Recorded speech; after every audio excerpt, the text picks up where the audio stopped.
Hola, el tema de la clase es parasitosis intestinales. Se trata de una patología universal que afecta principalmente a los países de bajo nivel socioeconómico y genera un problema de salud pública. Me presento, soy el doctor Jorge Garimbo Vázquez, jefe de clínica del Servicio de Mediano Riesgo del Hospital Garrahan, y vamos a abordar junto a la bioquímica Magalí Pérez Garófalo, en primer término, parasitosis intestinales, y luego en un segundo módulo, parasitosis intestinales y extraintestinales desde el punto de vista del diagnóstico sobre todo. Es sabido que las parasitosis intestinales afectan frecuentemente a la población pediátrica más que a la adulta, que tiene una tendencia a la distribución familiar y aunque en la mayoría de los casos suele ser una patología banal, algunos parásitos pueden causar gran morbilidad en algunas circunstancias e incluso mortalidad. Es importante reconocer las manifestaciones clínicas para buscarlos activamente y saber cuándo y cómo tratarlos. Las parasitosis intestinales provocan un número importante de infestaciones en niños en nuestro país, siendo los parásitos más frecuentes en nuestro medio las giardias, los oxyurus y en menor grado los ascaris. Las geohelminthiasis tienen impacto en el desarrollo socioeconómico de las comunidades con altas prevalencias porque los niños afectados sufren tanto deterioro físico, nutricional y cognitivo por la mala absorción de los nutrientes, la anemia y el ausentismo escolar. El objetivo de esta charla es que reconozcamos las manifestaciones clínicas para indicar un tratamiento adecuado que permita la curación por eliminación o disminución del número de parásitos, reduciendo las complicaciones que estos pueden ocasionar. Es necesario que conozcamos la forma de prevenir y disminuir el riesgo de la transmisión. Según datos de la OPS, las helminthiasis transmitidas por el contacto con el suelo están presentes en toda la región de América y son las infecciones más comunes en el mundo, afectando sobre todo a las poblaciones más pobres y vulnerables, como ya hemos dicho. Se transmiten por huevos presentes en la materia fecal humana que contaminan el suelo de áreas con problemas sanitarios. Se estima que 1 de cada 3 personas está infestada y que cerca de 46 millones de niños entre 1 y 14 años están en riesgo de infectarse por estos parásitos. La accesibilidad y la mejora en las instalaciones de saneamiento básico como las cloacas y los pozos sépticos son fundamentales para eliminar en forma apropiada las heces humanas. Y 1 gramo de materia fecal de un individuo infectado puede transmitir y contener hasta 100 huevos de parásitos. Como sabemos que la provisión de saneamiento adecuado en entornos con pocos recursos es difícil, tenemos que hacer mucho hincapié en la educación para la salud, promoviendo buenas prácticas higiénicas, el lavado de manos, el uso del calzado, que reducen la transmisión de la reinfección y promueven a su vez comportamientos saludables. Los parásitos que comprometen la salud humana están adaptados a sobrevivir o vivir de modo normal en la luz intestinal del hombre. En cuanto a la etiología, podemos dividirlos en protozoos, que son organismos unicelulares, y en helmintos, que son pluricelulares. Todos tienen un ciclo vital en el que se intercalan fases larvarias con fases quísticas, que perpetúan así la infección. El hombre puede ser huésped definitivo o intermediario. Y los geohelmintos son parásitos intestinales que tienen como parte de sus ciclos vitales un pasaje obligado por la tierra. Entre ellos están los ascaris, enterobius, strongyloides, entre otros. Las parasitosis pueden clasificarse, como vimos, en protozoos o helmintos. En general, las parasitosis se producen entonces por ingestión de los quistes de los protozoos, huevos o larvas, y cada parásito va a realizar un recorrido especial dentro del huésped que afectará a uno o varios órganos. Es decir, que tendrá una afectación solo intestinal o que puede también hacerse sistémica. En este cuadro podemos ver a la Giardia lamblia con compromiso principalmente y únicamente por el tracto digestivo, y después distintos tipos de amebas que pueden tener compromiso sistémico, y el Cryptosporidium, que afecta, como ustedes saben, también principalmente a los huéspedes inmunocomprometidos. Los helmintos se dividen en tres grupos: los trematodos, neumatodos y cestodos. Como se puede observar en el gráfico de la derecha, donde está la anatomía de los distintos tipos de helmintos, en la parte inferior están los trematodos, que no son los más frecuentes. Tenemos como ejemplo a la fasciola hepática y el esquistosoma manzoni, que son gusanos planos con cuerpo foliáceo no segmentado. En segundo término están los nematodos, que son parásitos cilíndricos y con dimorfismo sexual. Entre ellos podemos observar aquellos que tienen afectación únicamente digestiva, como el Enterobius vermiculares, los Oxyurus, y dentro de los nematodos con afectación potencialmente sistémica está Ascaris lumbricoides con su síndrome de Leffler, o Strongyloides storquillaris, Toxocariasis también. En la parte en la parte derecha del gráfico se pueden observar los céstodes o céstodos, que hay algunos que son de afectación únicamente digestiva, son gusanos planos con cuerpo segmentado, tienen una cabeza o escólex, se denomina, con ventosas de fijación y un cuerpo formado por anillos que son llamados prolótides. Y cada uno de ellos está dotado de órganos sexuales masculinos y femeninos y repleto de huevos fecundados. Entonces, en cuanto a si son de afectación únicamente digestiva, tenemos como ejemplo la Taenia saginata o la lombriz solitaria, y los céstodos de afectación potencialmente sistémica se encuentran la Taenia solium, que puede dar cisticercosis, y el Echinococcus granulosus, que es como huésped intermediario accidental el hombre. La afectación es la hidatidosis. Las formas de transmisión pueden ser directa, percutánea o por alimentos. En la directa, que es de transmisión de hombre a hombre, tenemos como ejemplo al Enterobius vermicularis y Menalepsis nana, entre otros. La percutánea, que tiene que ver con la penetración de larvas por vía transcutánea desde el suelo, son clásicamente las uncinarias y los estrongiloides. Y en la tercera forma, por alimentos, la transmisión por alimentos, tiene que ver con la ingesta de agua o alimentos contaminados con los huevos, sea porque están crudos o insuficientemente cocidos o mal lavados, que puede ser por agua y alimentos crudos contaminados, el Ascaris, Trichuris trichura, Seminolepsis nana, la fasciola hepática; por carne mal cocida o contaminada, como las tenias; y por geofagia, que tiene que ver con que los niños que juegan en el suelo contaminado llevan sus manos a la boca sin lavarlas, y ahí pueden ser, por ejemplo, el Ascaris o el Trichuris trichura y Menolepsis nana. En el abordaje clínico, la anamnesis resulta una herramienta muy útil, y en líneas generales una adecuada anamnesis permitirá establecer la sospecha etiológica para realizar los estudios diagnósticos y el tratamiento adecuado. En cuanto a lo relacionado con las exposiciones a los parásitos, se considerará el lugar de residencia y los antecedentes de viaje fuera y dentro del país.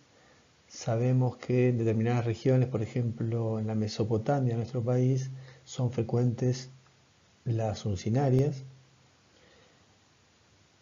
La ocupación, donde allí podremos saber si realizan actividades de agricultura o ganadería, actividades recreativas relacionadas con la naturaleza, si tiene contacto con mascotas, animales de campo o animales en otras circunstancias. El tipo de vivienda también nos hace referencia al modo de vida, si es muy precario, si cuenta con los servicios básicos, con aguas, el tratamiento de eliminación de las excretas, si tienen red cloacal.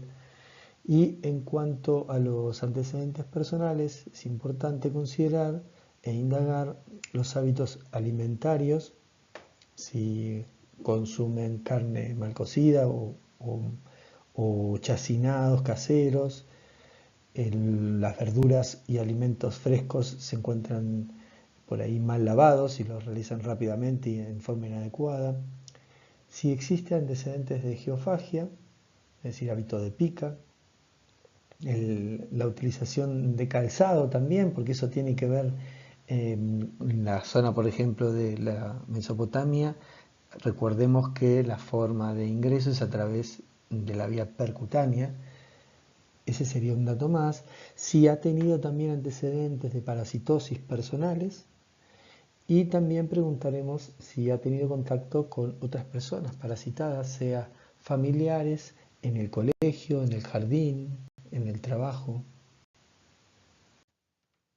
Voy a mencionar algunas características de la signo-sintomatología de las parasitosis intestinales, pero vale aclarar que un porcentaje no menor de los pacientes con parasitosis cursan de forma asintomática. Entonces, en la clínica los síntomas típicos son el compromiso general con pérdida del apetito y de peso, astenia, dinamia, cefaleas, algunos síntomas digestivos más específicos como cambios en la alteración en el tránsito intestinal, dolor, malestar abdominal con meteorismo, síntomas psicológicos, ansiedad, nerviosismo, algunos síntomas alérgicos, y después hay que considerar también las complicaciones quirúrgicas como obstrucciones intestinales.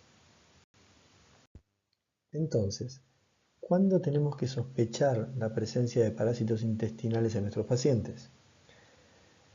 Bien, en principio en niños adolescentes que presenten sintomatología compatible o adultos con iguales características, por ejemplo, pacientes con hipereosinofilia.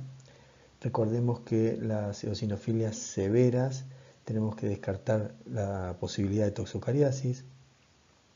Prurito anal con disconfort o malestar o dolor abdominal, la presencia de diarrea prolongada o crónica, mal progreso pondoestatural, cuadros alérgicos a repetición, pacientes que presentan déficit en lo que son las medidas higiénico-dietéticas o sanitarias, pacientes con cuadros de inmunodepresión o que deben someterse a inmunosupresión y provienen de zonas de alta prevalencia de parasitosis intestinales. Los factores de gravedad que estableció la OMS hace ya más de 3 décadas y que no han cambiado, se relacionan con el tipo de parásito involucrado, la evolución clínica en relación a la intensidad de la infección, de la interacción de los parásitos, o si el paciente cursa con otras infecciones habituales, pediátricas, el estado inmunológico y nutricional de la población afectada, y si evoluciona con complicaciones, por supuesto va a tener una evolución mucho peor, al igual que la presencia de condiciones socioeconómicas desfavorables. A continuación haremos un repaso de las parasitosis intestinales más frecuentes. Comenzaremos por la giardiasis, que es una parasitosis intestinal muy frecuente con distribución universal, y se trata de protozoos flagelados que colonizan y se multiplican en el intestino delgado proximal, tanto del hombre como en algunos mamíferos, perros, gatos, entre otros. La ingesta de quistes da lugar a trofozoitos, que son las formas vegetativas en el intestino delgado, que permanecen adheridos con sus ventosas a la mucosa del duodeno o yeyuno hasta que se produce su bipartición, en la que se forman los quistes que caen en la luz intestinal y son eliminados con la materia fecal. Los quistes son muy infectantes y pueden permanecer viables hasta 3 meses en suelos y aguas a 4 grados. Como se observa en las imágenes, estos quistes toman una forma ovalada como una manifestación de resistencia para continuar su ciclo hasta que vuelven a ser ingeridos con alimentos contaminados. Normalmente la congelación destruye estos quistes. Los trofozoitos, que están en las imágenes centrales del cuadro inferior, son viables solamente en líquido duodenal y se produce el enquistamiento al final del intestino delgado. Estos trofozoitos pasan al exterior por la materia fecal, pero en general no son viables. Las manifestaciones clínicas de la giardiasis tienen un espectro muy variado, que van desde la fase asintomática hasta la etapa aguda o subaguda con diarreas intermitentes o hasta prolongadas y crónica. El periodo de incubación es de 1 a 3 semanas. Y en la infección asintomática, que es frecuente en niños de áreas endémicas, se demostró que el 75% de los casos producidos en brotes de jardines de infantes son asintomáticos. La giardiasis aguda, que se caracteriza por diarrea acuosa. En los casos de diarreas intermitentes o prolongadas, las heces son esteatorreicas, grasosas, de posiciones muy fétidas, con distensión abdominal y dolor, con pérdida de peso. En los casos de giardiasis crónica, son infecciones masivas, donde los trofozoitos tapizan la pared intestinal, actuando como barrera mecánica que obstruye las vellosidades intestinales. Esto produce mala absorción, desnutrición, anemia. Frente a la presencia o coexistencia de fiebre, alteraciones como sangre o moco en materia fecal, manifestaciones extraintestinales o eosinofilia, tenemos que pensar en algún otro tipo de infección. La reinfección es posible, ya que hay una ausencia de inmunidad de memoria. Y otra manifestación clínica que tenemos que tener en cuenta que a veces el dolor abdominal es el síntoma principal, con cólico periumbilical, sobre todo después de la ingesta de leche. Otro elemento muy frecuente es el Enterobio vermicularis, que se encontró en todas las provincias de nuestro país por la variedad que tenemos en los suelos y condiciones climáticas. Afecta principalmente niños en edad preescolar y escolar que aún no incorporaron los hábitos higiénicos adecuados, lo que favorece su transmisión. El hacinamiento al compartir camas y ropas es otro factor predisponente. En cuanto a su ciclo, la hembra del parásito se desplaza hasta la zona perianal, habitualmente por la noche, donde deposita sus huevos, que son muy infectantes, y quedan adheridos a la piel o a la ropa. Con el rascado de la zona se establecen bajo las uñas y se perpetúa la autoinfestación por transmisión fecal-oral. En cuanto a las manifestaciones clínicas de la oxyuriasis, si bien puede ser asintomática, la signosintomatología clásica es el prurito anal o sensación de cuerpo extraño por los movimientos de las hembras y además por una sustancia gelatinosa y pegajosa que es la que utiliza para depositar los huevos, ¿no? Otro dato son los despertares nocturnos, las escoriaciones perianales producidas por el rascado que causa sobre todo en niños. Puede llegar a casos más graves como hemorragias, dermatitis o sobreinfecciones bacterianas secundarias. El dolor abdominal en ocasiones puede simular una apendicitis aguda. Puede producir también vulvovaginitis como consecuencia de la migración aberrante de las hembras gravídicas del oxyurus hacia la vulva, vagina, produciendo prurito vulvar y leucorrea. Y uretritis cuando migran a uretra o a vejiga. Las complicaciones graves por oxyuriasis son muy poco frecuentes y se pueden dar si migran al útero, trompas u ovarios produciendo abscesos. La peritonitis, por la presencia de oxyurus que se aisló en piezas resecadas, de un 1 a un 15% de los apéndices se observó Oxyuris, pero actualmente es discutible si realmente esa fue la causa o solo una asociación. Y luego, bueno, hay datos como la eosinofilia, que uno puede inducir que no está asociado a estos cuadros de oxidriasis, ni tampoco está demostrada su relación con síntomas que tradicionalmente se relacionan, como el bruxismo, la enuresis o la pérdida de peso. La ascariasis es una helmintiasis muy frecuente, con distribución global, que se concentra sobre todo en áreas tropicales y subtropicales con condiciones sanitarias deficientes. La prevalencia más alta se da en niños de 2 a 10 años y se calcula que hay unas 1.000 millones de personas infestadas en todo el mundo. Se estima que esta infección puede producir 60.000 muertes por año. De esas 60.000, 2.000 son producidas en niños por obstrucción intestinal o de las vías biliares. En cuanto al ciclo vital de las caries lumbricoides, luego de ingerir los huevos embrionados de material contaminado, las larvas eclosionan en el intestino delgado, penetrando la pared intestinal y a través de la circulación portal llegan a nivel pulmonar. Allí se alojan en los capilares alveolares, penetran en los alvéolos y ascienden hasta vías respiratorias altas. Desde allí, por la tos y la deglución, regresan al intestino delgado, donde se transforman en adultos, se aparean y producen nuevos huevos que se eliminan por materia fecal. En cuanto a la clínica de la ascariasis, si bien puede ser asintomática, se reconocen dos fases que son la respiratoria como fase temprana y la digestiva como fase tardía.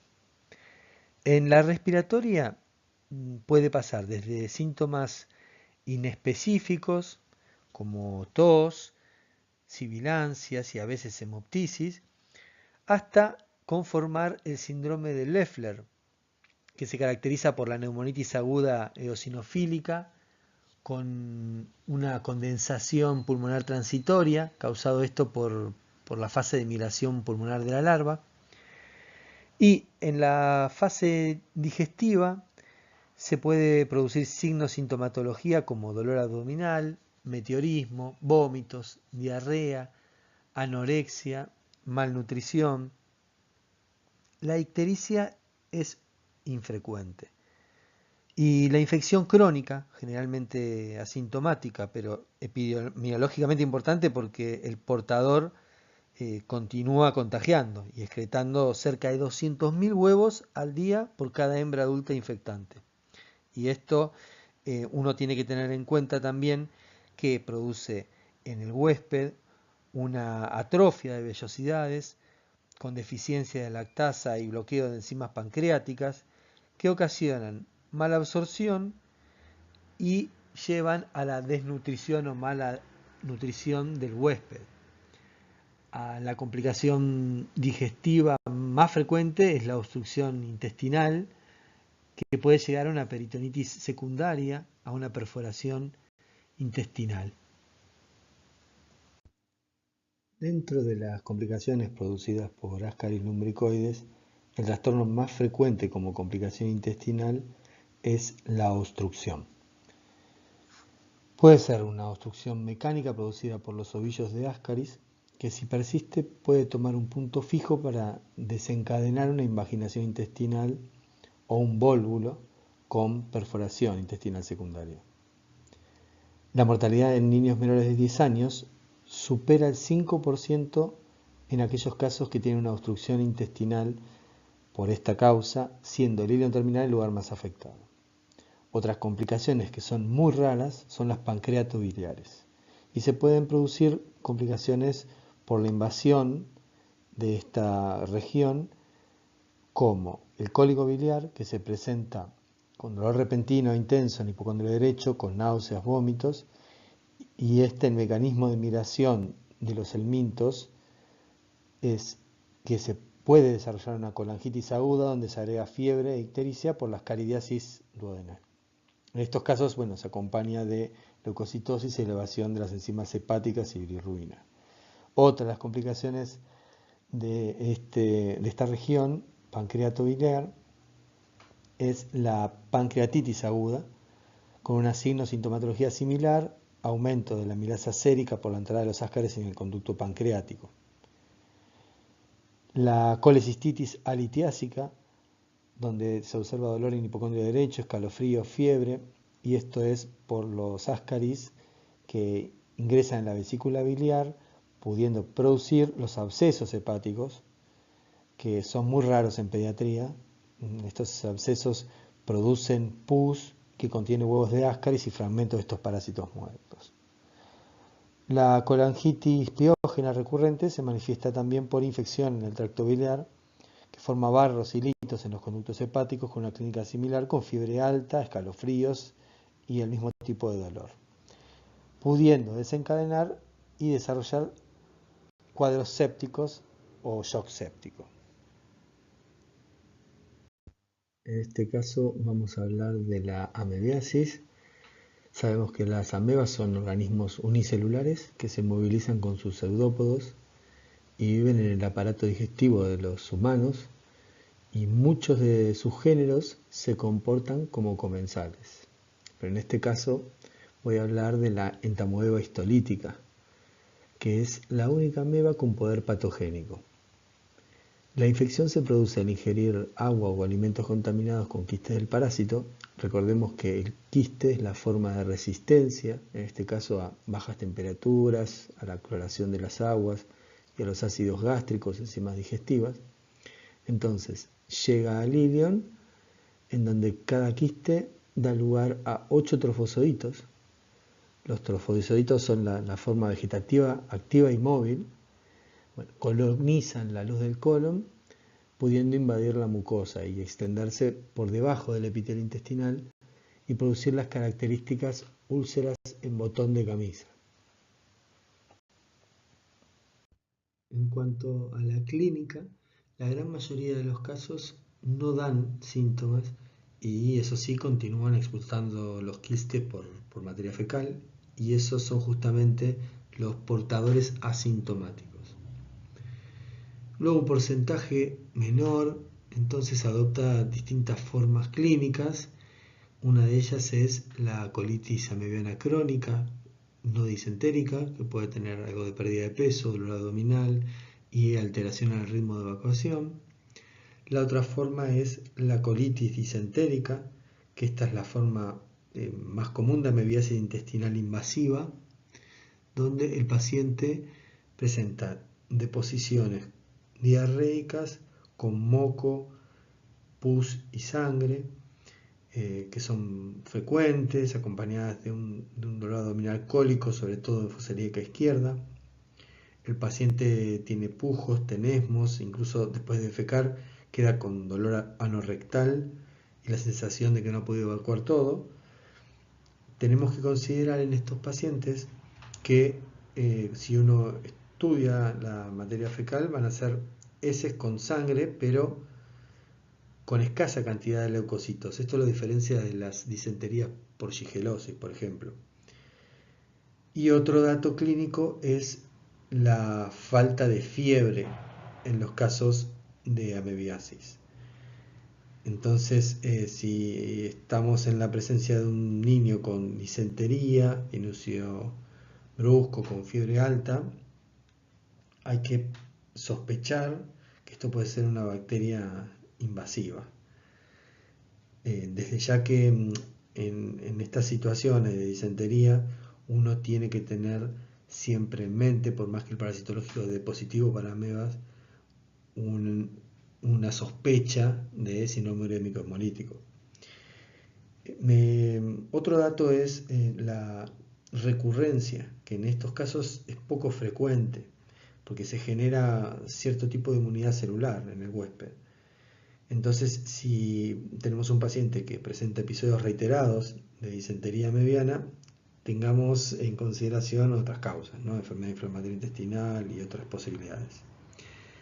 Y luego la tercera posibilidad es la amebiasis invasiva como forma de extraintestinal, ¿no? de amebiasis, que sobre todo es más común los abscesos en los adultos, es muy rara en los niños.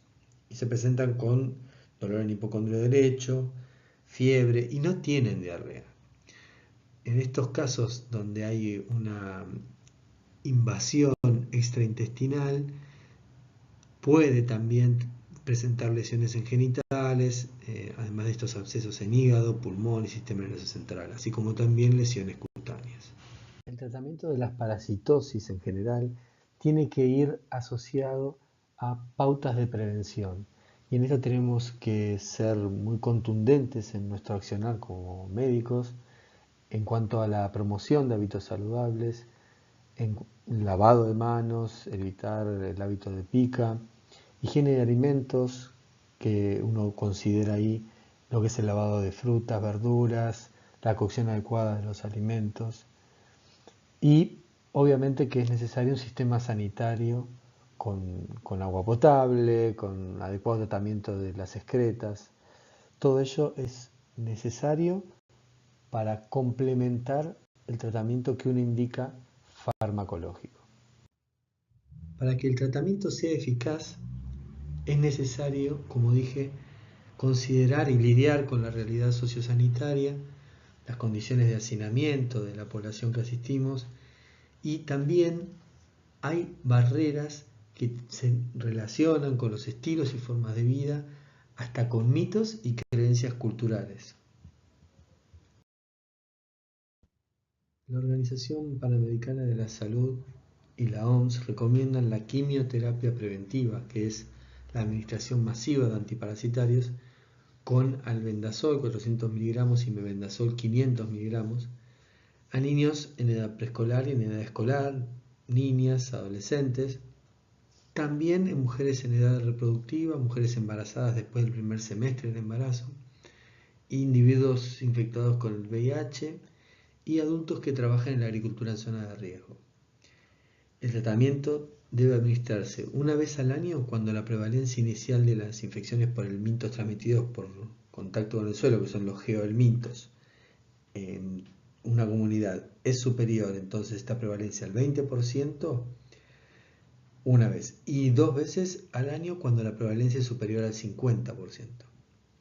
En Argentina hay estudios descriptivos que informan prevalencias de parasitosis por encima de esas cifras en algunas localidades y tenemos que considerar que esta intervención reduce la morbilidad al reducir la carga parasitaria y también produce una disminución de la contaminación del ambiente con las larvas y los huevos de los geohelmintos. Preparé en forma esquemática esquemas terapéuticos de los protozoos y los helmintos más frecuentes. Esto fue sobre todo extraído del libro azul de infectología pediátrica de la SAP, la quinta edición del año pasado, donde podemos observar en este cuadro que los Oxiurus, el tratamiento de elección es el mebendazol de 100 a 200 miligramos por día, un día y se puede repetir a las 2 o 3 semanas. El albendazol es otra opción. Y para el Ascaris lumbricoides, el mebendazol 100 miligramos cada 12 horas durante 3 días o una dosis de 500 miligramos puede funcionar muy bien como primera opción, al igual que el albendazol y la ivermectina. En el caso de los protozoos, como el tratamiento de la Giardia intestinalis, los fármacos de primera elección son el metronidazol a 15 miligramos kilo día, 3 veces al día durante 5 a 7 días, y la nitazoxamida, que depende de la dosis según la edad, 2 veces por día durante 3 días. En la entamoeba histolítica se puede utilizar el metronidazol durante 7 a 10 días y el tinidazol también es otra opción. Les propongo ver este video que extraje de Twitter con fines didácticos, donde se presenta un paciente de 6 años con un abdomen agudo que requirió una laparotomía exploratoria de urgencia para extraer de forma quirúrgica los helmintos adultos de Ascaris lumbricoides que produjeron un ovillo. Recordemos que en otras situaciones donde puede presentarse el vólvulo, si tiene una evolución menor a 8 horas, el pronóstico es favorable con la cirugía. pero más de 8 horas normalmente se producen grandes áreas de necrosis intestinal que obliga a resecar una porción importante, ¿no? En este caso el intestino delgado que se ve afectado.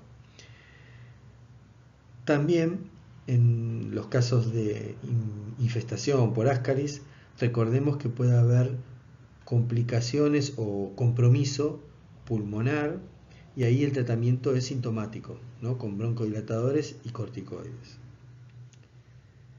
En el caso de que se produzca una suboclusión intestinal y no sea la oclusión completa, normalmente se indica la internación, la hidratación parenteral, la colocación de una sonda nasogástrica y vaselina líquida. No se indican medicamentos que producen parálisis espástica del parásito como el mebendazol por el riesgo de mantener ese ovillo parasitario. Entonces, para eliminar esa obstrucción se indica un vermífugo como puede ser la furazolidona. Para concluir, las parasitosis intestinales son una patología frecuente en nuestra práctica clínica pediátrica cotidiana y lo que hicimos en este módulo fue compartir información sobre la etiología, el ciclo de los parásitos, el diagnóstico, el tratamiento, cuándo sospecharlos, sabiendo que los distintos grados de afectación tienen que ver también con el estado inmunológico del huésped, el grado de intensidad de la parasitosis, y en ello va en generar una patología leve, grave o incluso con mortalidad. El tratamiento antiparasitario es fundamental para mantener medidas adecuadas de higiene personal y de salud pública y así evitar la propagación de estas infecciones parasitarias. Espero que haya sido de utilidad esta clase. Esta es la bibliografía utilizada y seguimos en contacto a lo largo del curso y en el foro. Muchas gracias por la atención.